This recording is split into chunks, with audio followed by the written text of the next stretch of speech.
नमस्कार दर्शकों, आप देख रहे हो हमारा यूट्यूब ब्लॉग सत्य की पहचान सहित प्रमाण। दर्शकों, आज हम बात करने वाले हैं शिवलिंग।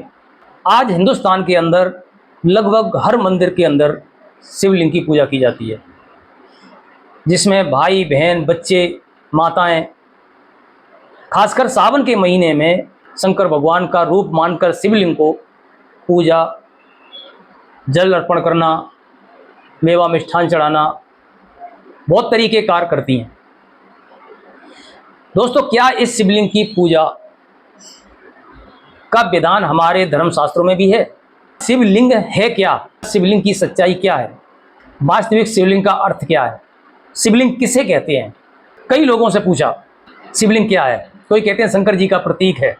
जब हमने एक पंडित से पूछा जो शिवलिंग का पुजारी, शंकर जी का पुजारी था, जब उससे हमने जानकारी ली तो उसने शिवलिंग के बारे में काफ़ी विस्तार से मुझे बताया और उसमें पूरी बताया कि शिवलिंग के कौन से भाग में कौन सा देव है, किस भाग में कौन सी देवी बैठी है, कौन से भाग में कौन से भगवान बैठे हैं, जल चढ़ाना चाहिए तो कैसे चढ़ाना चाहिए।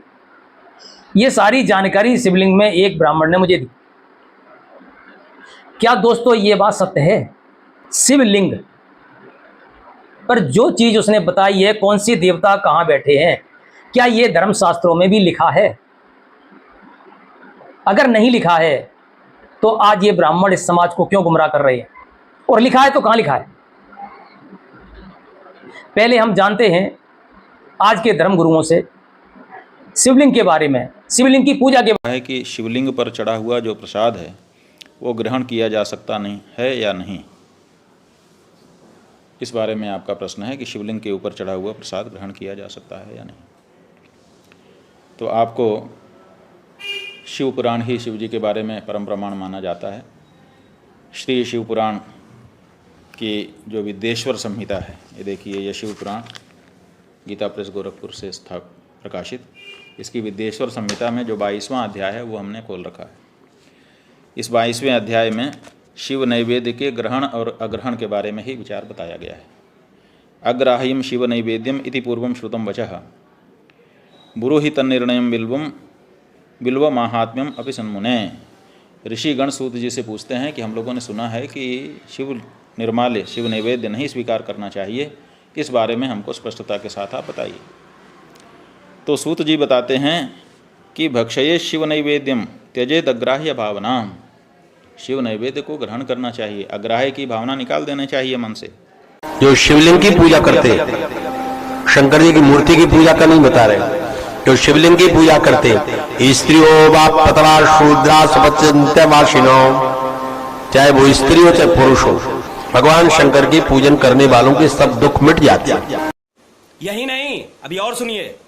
उन्होंने शिवलिंग पे पड़ा हुआ जल, शिवलिंग पे चढ़ा हुआ पानी पिया है, उन्हें कुत्ता बनना पड़ेगा, कोई रोक नहीं सकता है। कुत्ते की योनि में जाना पड़ेगा। कोकिल बाबा डंके की चौक पर बोल रहा है, लाइव चल रहा है, 100 देशों के लोग देख रहे हैं, 100 देशों के लोग टीवी पर देख रहे हैं और मैं बोल रहा हूं। और जो माताएं शिवलिंग को मलमल के धोती हैं, मलमल के घी लगाती हैं, मलमल करके दूध चढ़ाती हैं, पार्वती उन्हें विधवा होने का श्राप देती है। माताओं को शिवलिंग छूना नहीं चाहिए, स्पर्श नहीं करना चाहिए। अरे देवा, ये गड़बड़ है बाबा। जन्मांतर के पापों को नष्ट करना चाहते हैं तो मात्र 1 लोटा जल शिव जी पे नित्य चढ़ाओ। तुम सिर्फ अपनी लगन के साथ शिवलिंग पर जल चढ़ाते रहना। मात्र 1 लोटा साधारण सा जल शिव जी पे चढ़ाते जाओ।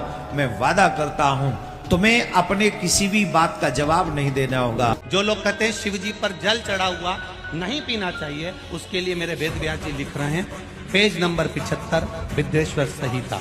ध्यान रखिए, जो मनुष्य उंगली पर ध्यान देंगे जो टीवी पर चल रही है, जो मनुष्य शिवलिंग को विधि पूर्वक स्नान कराकर उस स्नान के जल का 3 बार आचमन करता है, उसके कायिक, वाचिक और मानसिक तीनों प्रकार के पाप शीघ्र नष्ट हो जाते हैं। ये शिव पुराण है। शंकर भगवान के शिवलिंग पर चढ़ा हुआ नैवेद्य, शंकर भगवान के शिवलिंग पर चढ़ा हुआ प्रसाद खा सकते हैं कि नहीं खा सकते? कोई कहता है महाराज जी स्वान की योनि हो जाएगी, कुत्ता बन जाओगे, कोई कहेगा ये बन जाओगे, कोई कहेगा वो बन। भगवान शंकर में सामर्थ्य है, वो भावी को भी मिट, आने वाले प्रारब्ध को भी मिटा देते हैं। तो बड़ी सामर्थ्य करुणा शंकर भगवान में, तो आप ऐसा कर सकते हैं। शिव पुराण के अनुसार शिवलिंग पर चढ़ा हुआ जल आज तक पहले भी कभी किसी ने सुना कि शिवलिंग पर चढ़ा हुआ जल पिया जाता है? नहीं पिया जाता। शिव पुराण में ही लिखा है कि नहीं पीना है। तो जो लिखा है वही हम बताएंगे। हम जो भी बताते हैं वो शास्त्रों की बातें बताते हैं। दोस्तों, क्या इस शिवलिंग की पूजा का विधान हमारे धर्म शास्त्रों में भी है? वास्तविक शिवलिंग का अर्थ क्या है? प्रमाण देते हैं शिव पुराण से। शिव पुराण कोटि रुद्र संहिता अध्याय 12 श्लोक 13 से 54, प्रश्न 25 से 26 पर आपको शिवलिंग के बारे में संपूर्ण जानकारी देते हैं। देखिए। नमस्कार जी। अगर मान लो शिवलिंग पूजा की हम बात करें तो ये सब चीजें आज शिवलिंग के रूप में हर मंदिर में, हर शंकराचार्य, सब चीजें पूजी जा रही हैं। अब शिवलिंग पूजा क्या है कि शिव पुराण के कोटि रुद्र संहिता प्रश्न नंबर 25 से 28 पर लिंग रूप कारण वर्णन नामक 12वें अध्याय के श्लोक नंबर 1 से 54 में बताया गया है कि श्री व्यास जी के शिष्य श्री सूत जी से ऋषियों ने प्रश्न किया कि हे सूत जी, शिवलिंग की पूजा के विषय में जैसा आपने सुना है वैसा बताओ। ऋषि सूत जी ने क्या जवाब दिया आपको सुनो कि जैसा कहता हूं सुनो। दारुवन में शिव भगत ऋषि रहते थे। वे निरंतर शिव जी का पूजन करते थे। उनकी पत्नियां भी उनके साथ उसी वन में रहती थी। कुछ ऋषिजन एक दिन हवन की लकड़ी लेने के लिए दारुण वन में आए और इसी अंतर में एक व्यक्ति नग्न अवस्था में उस वन में आया और अपने लिंग यानी टांग को हाथ में पकड़कर कामी पुरुष अर्थात व्यभिचारी की तरह निर्लज होकर हिला हिलाकर अश्लील हरकतें करने लगा। ये मैं शिव पुराण पढ़ के सुना रहा हूँ, मेरा इसमें अपना कुछ नहीं है। उसे देखकर उस वन की स्त्रियां उसके पास आई और वे उसके लिंग को पकड़कर हिलाने लगी, उसको छूने लगी, कुछ आलिंगन करने से प्रसन्न हुई। उसी समय ऋषि आ गए और उन ऋषियों ने कहा कि तू ऐसा बेशरम करने वाला कौन है, तेरा लिंग धरती पर गिर जाए। उस समय उसका लिंग भूमि पर गिर गया, जलने लगा, तीनों लोकों में जलता हुआ गया। उसको शांत करने के लिए पार्वती की स्तुति की गई और उससे कहा गया कि आप योनि लिंगी अर्थात मैं बताओ लिंगी को प्राइवेट पार्ट ऑफ वुमेन बन जाओ।